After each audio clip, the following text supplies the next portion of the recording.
Right now we have Admiral Joe Sestak on with us, former congressman in the state of Pennsylvania, running for the Senate and also teaching at the War College. So, Admiral, welcome back to Union Edge. Good to be with you, Charles. Thanks for having me. It's always a pleasure, Joe. It's always a pleasure. We appreciate, not only your service to the country, but in the military, as an elected officer or an elected official in Congress, but you're going back and you're doing it again. You're running for the Senate, and God bless you for that. We appreciate what you do.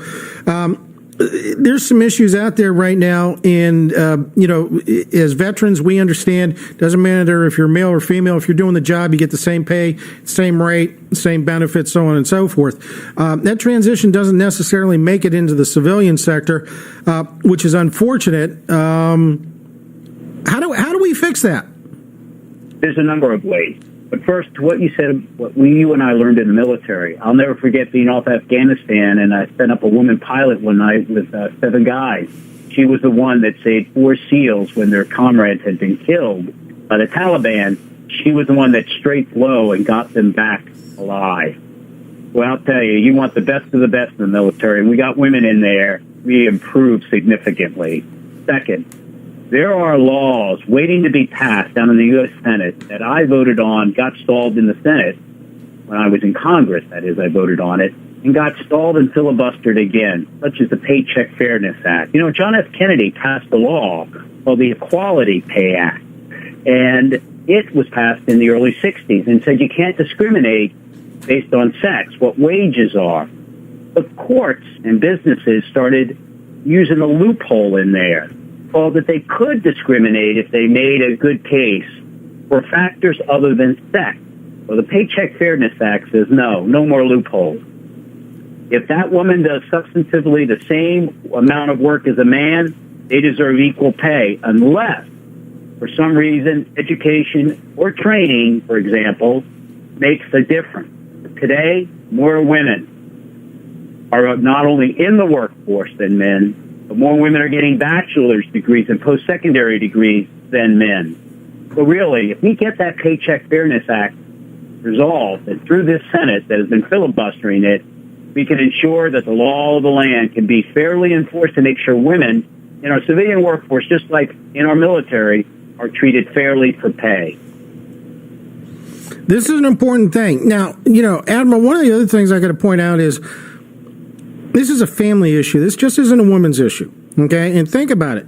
Do you want your spouse or your daughters to get paid less?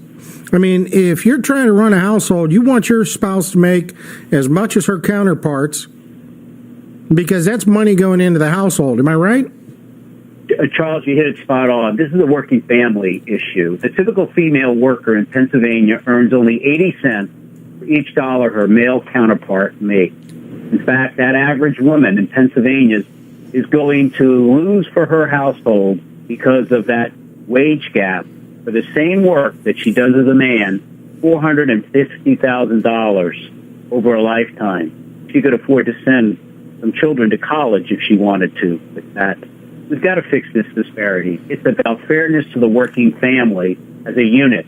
Women are more in the workforce today than men. We've got to ensure the laws are passed and then enforced for them to gain all the work they do for men, as men do. Agreed. Right is right, fair is fair. Admiral, what are some of the other things that you're working on right now on behalf of all Pennsylvanians? Well, I'm very concerned about getting a minimum wage passed.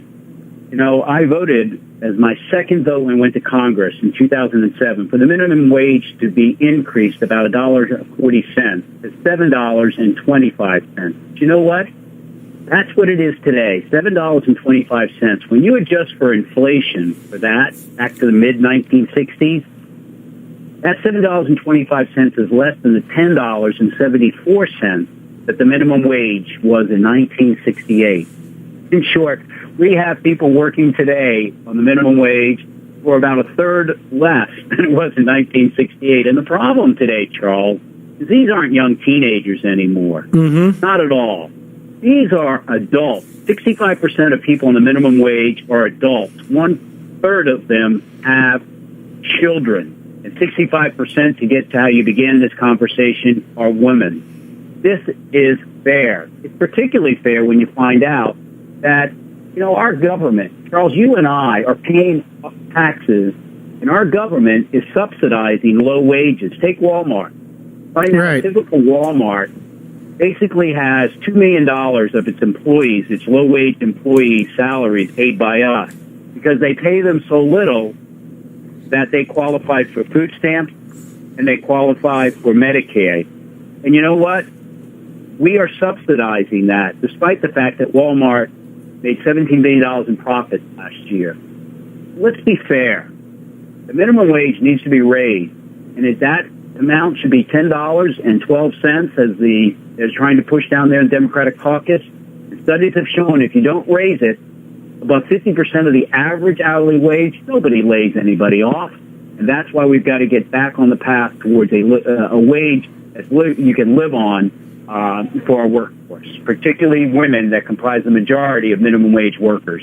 Exactly. And, one of the things that we should point out, you don't even have to go to the store.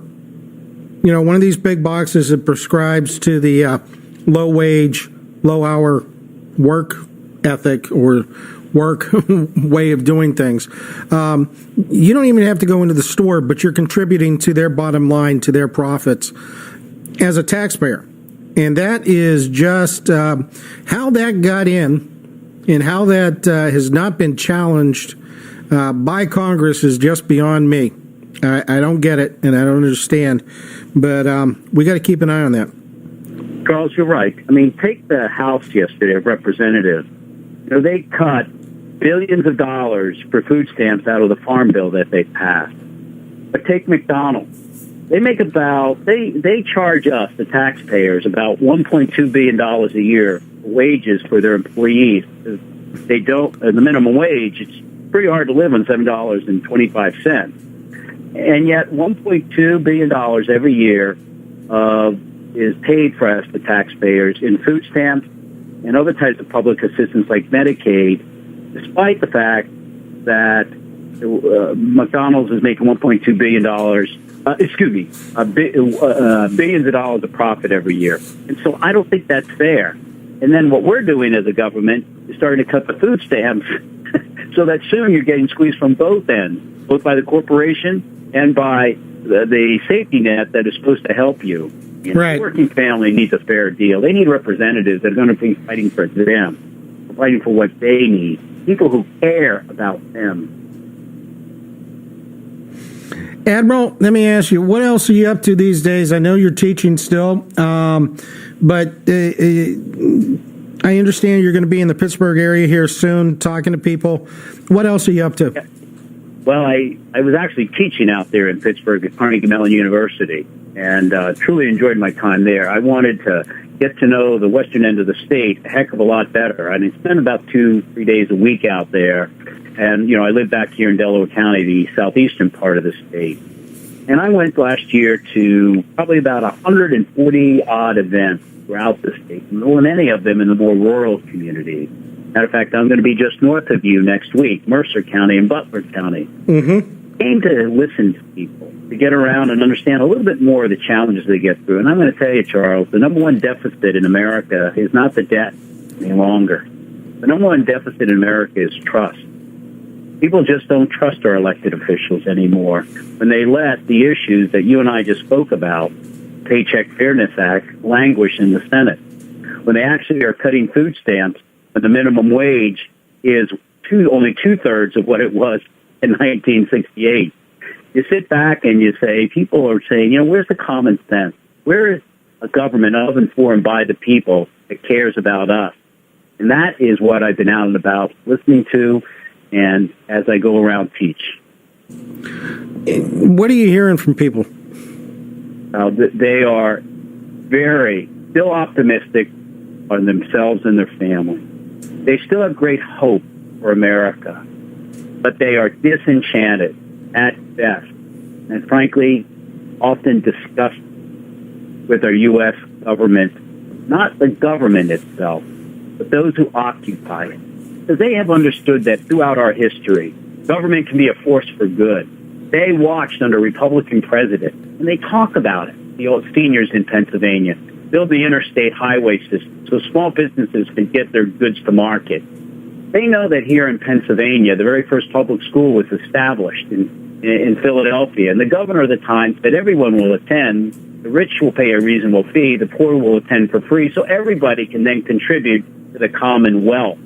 They understand that government, under Eisenhower, a Republican president could establish a student loan program and could actually help get our youth educated to help the country be an economic power it could be, rather than, as one of our senators said, well, he voted against it because he said he thought it was the nationalization of the student loan system. In short, people are getting frustrated that the greatest government, the greatest nation in the world, isn't being permitted to do good things for them. And I think that is resounding throughout it. I'm tired of hearing people burn things down. It's easier to burn down a house than it is to build things up. And I think they want it to change because they see China beginning to nip at our heels. And I got to tell you, we know it's about jobs, quality jobs, with real wages increase. That means that government has to be paired with the private industry to get the job creation going for them. That's what they want. Admiral, I want to thank you for being with us today. We appreciate it very much. We got about 30 seconds left. Any final words for the listeners today? Yes. Please stay engaged in our electoral process and throughout any type of civic contribution you can make.